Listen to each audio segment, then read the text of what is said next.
Hi hello नमस्कार, मी दीपाली माझ्या YouTube चॅनलमध्ये तुम्हा सर्वांचं खूप मनापासून स्वागत करते। कशा आहात सगळे? तर सगळे मजेत असेल, आनंदी असेल, तसेच स्वस्त असेल आणि असायलाच पाहिजे अशीच मी बाप्पांच्या चरणी प्रार्थना करते। तर चला आता दुपारपासून ना मी ब्लॉगला सुरुवात करते।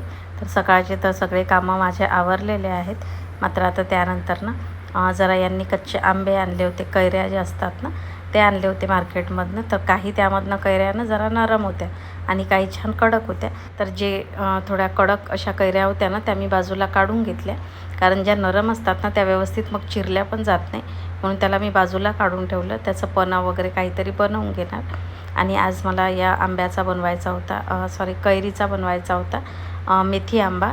कारण तसंही आता जेवणासोबत रोज काही ना काही थोडं तोंडी लावण्याकरिता जेवणात पाहिजेच असते, आणि जेवणासोबत थोडंसं आंबट चिंबट वगैरे सगळं असलं की जेवणही छान होतं। म्हणून मग म्हटलं चला याचा ना आज मेथी आंबा करते। म्हणून सगळे ज्या कैऱ्या होत्या ना त्या पाण्याने स्वच्छ धुवून घेतल्या मी, आणि त्याची साल वगैरे बाजूला काढून घेतले, आणि त्यांना मग ना मध्यम आकारामध्ये अशा थोड्या त्याच्या फोडी मी अशा करून घेतल्या चाकूने। चला आता मेथी आंब्याला ना फोडणी टाकते। तर आधी कढईमध्ये मी थोडं तेल घातलेलं आहे, आणि त्यानंतर आधी सुरुवातीला जिरं टाकलं मी। जिरं छान तडतडलं की नंतर त्यामध्ये थोडी मोहरी घातलेली आहे, आणि मोहरी घातल्यानंतर मग थोडे मेथीदाणे घालणार आहे मी त्याच्यामुळे, आणि मेथीदाण्यामुळे ना छान टेस्टी वाटतं ते मेथी आंबा। तर मेथ्याही तेलामध्ये छान झाल्या की नंतर मग आपण ज्या कैरीच्या फोडी चिरून ठेवलेल्या आहे त्या सगळ्या घालून घ्यायच्या।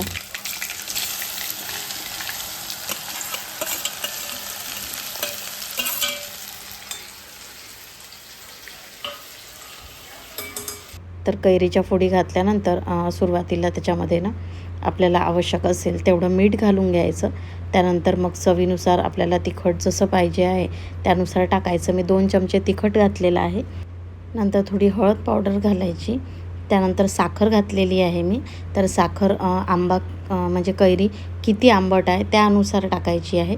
तर मी वापरलेली कैरी ही जरा आंबट होती जास्त, त्याच्यामुळे मी साखरेचं प्रमाण थोडं जास्त घेतलेलं आहे। जर तुम्ही खोबरा आंबा किंवा मग कलमी आंबा वगैरे वापरला तर तो चवीला म्हणजे कसा जास्त आंबट नसतो, त्याच्यामुळे त्याला साखर मग थोडी कमी लागते। तर तुम्ही जसा आंबा वापरत आहे, कैरी वापरत आहे त्यानुसार त्याच्यामध्ये साखर टाकू शकता।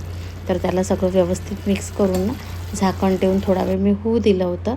तर बघा छान असा पाकास आलेला आहे, आणि अगदी लवकर शिजतो हा, आणि जेवताना तोंडी लावण्याकरिता ना खूप छान वाटतो। असा आंबट गोड चवीचा बनतो छान, कारण आपण साखरही वापरलेली आहे आणि तिखटही वापरलेलं आहे इथे, त्याच्यामुळे।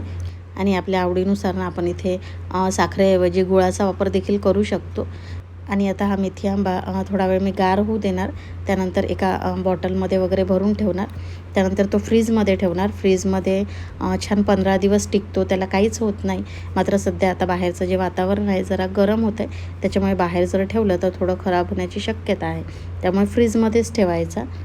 तर आता मेथी आंबा जरा गार होऊ देणार मी। आणि हे जे डब्यामध्ये दिसते ना तर ते धनिया पावडर आहे, म्हणजे धने पावडर। जे मी त्या दिवशी धने वाळत घातलेले होते ना, मग त्याला दिवसभर छान ऊन दाखवली होती। नंतर एका मोठ्या भांड्यामध्ये ना त्याला छान थोडं गरम करून घेतलं होतं मी गॅसवर। थोडं भाजून घेतलं होतं हलकंसं, म्हणजे ते थोडं पावडर लवकर व्हायला हवी म्हणून। तर मग मिक्सरला लावून ना त्याची पावडर मी करून घेतलेली होती। मात्र मग ती ना मी तशीच ठेवून दिलेली होती काल, मग गाळून वगैरे ठेवलेली नव्हती, म्हणून म्हटलं चला आता ते गाळून घेते। आणि गाळल्यानंतर जे काही पुन्हा त्यामध्ये थोडा जाडसर भाग वगैरे राहील जो गाळून निघालेला, तर तो मी परत मग मिक्सरमध्ये फिरवणार। आता त्याला व्यवस्थित ना सगळं गाळून घेते। तर बघा हे गाळल्यानंतर ना छान असं बारीक झालेलं आहे, आणि आता जी काही थोडीशी जाडी भरड वगैरे अजून उरलेली आहे गाळल्यानंतर, तर त्याला आता मिक्सरला लावून ना मी परत ते बारीक करून घेते, आणि त्याला परत ना गाळून घेणार मग मी मिक्सरला लावल्यानंतर। आणि ही सगळी कामं म्हटली की दुपारच्या वेळेतच करावी लागतात अशी एक्स्ट्रा कामं, कारण सकाळची कामं आपली ठरलेली असतात, सायंकाळची कामं ठरलेली असतात, आणि त्या वेळेत आपण हे सगळं करायला घेतलं की मग त्या कामांना उशीर होतो। म्हणून मधल्या वेळेत म्हणजे दुपारच्या वेळेतच म्हटलं करून घ्यावं, म्हणून मग मी हे सगळं करून घेतलेलं होतं, धनिया पावडर वगैरे, आणि छान झालेलं होतं अगदी। आणि आता त्याला ना एका छान हवाबंद डब्यामध्ये मी भरून ठेवणार। कारण धनिया पावडरचा सुगंध छान असा टिकून राहायला हवा, म्हणून हवाबंद डब्यामध्ये त्याला छान ठेवून देणार. आणि अशा पद्धतीने सगळं धने पावडर आपण बनवलं की बरेच दिवस टिकतं आणि छान राहतं ते. आणि धने पावडरचा ना मस्त असा सुगंध किचनमध्ये दरवळून राहिलेला आहे.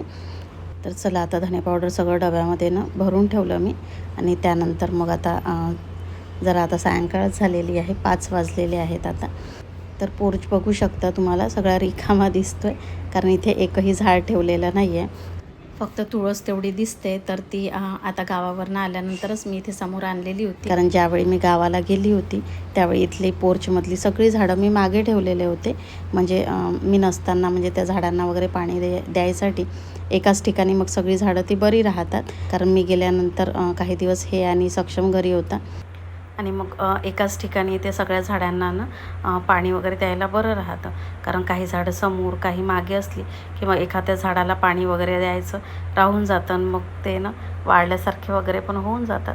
म्हणून मी जाताना सगळीच पोर्चमधली झाडं मागे आणून ठेवलेली होती. आणि आता जसं की काही दिवसात पावसाळा सुरू होईलच, कारण अजून तर पाऊस काही पडलेला नाही आहे, पण ऊन थोडी कमी झालेली आहे. थोडं 4च्या नंतर वगैरे दुपारी ना थोडं ऊन कमी होऊन जातं आणि थोडं आभाळ झाकल्यासारखं होतं. अजून पाऊस तर काही आलेला नाही आहे आमच्याकडे, पण झाकल्यासारखं होतं सायंकाळच्या वेळेस. थोडी ऊन कमी झालेली आहे. तर म्हणून म्हटलं चला झाडं आता जी पूर्वीच्या जागी ठेवून देते मी, कारण आता उन्हाळ्यामुळेच ही सगळी मी या टिनाच्या शेडखाली ठेवलेली होती.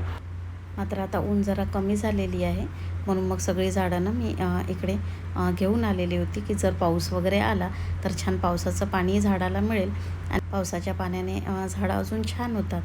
म्हणून मग सगळी झाडं ना एक एक करून मी तिकडे नेऊन ठेवली. आणि अपेक्षाही माझी थोडी मदत करत होती. छोटी छोटी झाडं वगैरे जी काही होती कुंड्या वगैरे त्या सगळ्या ती आणून ठेवत होती इकडे. आणि आता उन्हाळ्याचा दिवस म्हटला की जरा मोठाच दिवस असतो आणि मुलांना तो खूप भारी जातो. कारण आता घरी राहू राहू कंटाळून गेलेले आहे आणि कधी शाळा सुरू होते असंच त्यांना वाटत आहे. कारण शाळा वगैरे सुरू झाली की त्यांचं हे एक रुटीन ठरलेलं असतं. शाळेत जाणं, नंतर मग शाळेतून आल्यानंतर शाळेचा अभ्यास किंवा अदर ॲक्टिव्हिटीज वगैरे काही ना काही असतात त्यांना घरी करण्याकरिता. मात्र आता ते सगळं काही नसल्यामुळे त्यांनाही जरा दिवस सगळा भारी जातो. आणि दिवसभर ऊन असते त्याच्यामुळे काही घरातूनही निघायला मिळत नाही. सायंकाळच्या वेळी वगैरे मग थोडी ऊन कमी झाली की मग अपेक्षा तिच्या मैत्रिणींसोबत वगैरे थोडा वेळ खेळत असते. म्हणून अशा काही कामांमध्ये आपण सोबत वगैरे घेऊन त्यांना कामं वगैरे केली की त्यांचाही थोडासा वेळ जातो आणि त्याच्यातून तेही काही शिकतात की आपण कुठली कामं कशी करतो, काय करतो वगैरे ते सगळं बघून. आणि हे झाड बघा, म्हणजे इतकं शेडमध्ये ना ठेवलेलं होतं टिनाच्या, मात्र तरी देखील याची पानं वगैरे सगळी ना अशी करपल्यासारखी जळल्यासारखी झालेली आहेत. तर आता ती सगळी ना मी कटिंग करून घेते. आणि बऱ्याचशा झाडांमध्ये काही ना अशी जंगली झाडं वगैरे जी असतात ना तीही निघालेली होती, तर तेही सगळी मी काढून घेतली. आणि बघू शकता किती कचरा निघालेला आहे सगळा इकडला. कारण रोज रोज एवढ्या कुंड्या वगैरे उचलून काही झाडणं शक्य नसते. समोरून झाडण्यात येतं कुंड्यांच्या, मात्र उचलून वगैरे काही झाडण्यात येत नाही. आणि बघता बघता ना सगळे हे झाडातलं काम करता करता साधारण माझा 1.5 तास पूर्ण या झाडांमध्ये गेलेला होता. आणि आपल्या आवडीचं काम करत असताना वेळ कसा जातो हे काही कळतच नाही. तर चला, असा होता आजचा सगळा व्लॉग. तर इथेच आता व्लॉगचा एंड करते. आणि आजचा व्लॉग आवडला असल्यास लाईक व कमेंट करायला विसरू नका. त्याचबरोबर चॅनलवर जर कोणी नवीन असेल तर चॅनलला सबस्क्राईब करून घ्या. तर भेटूया नेक्स्ट व्लॉगमध्ये. तोपर्यंत बाय बाय.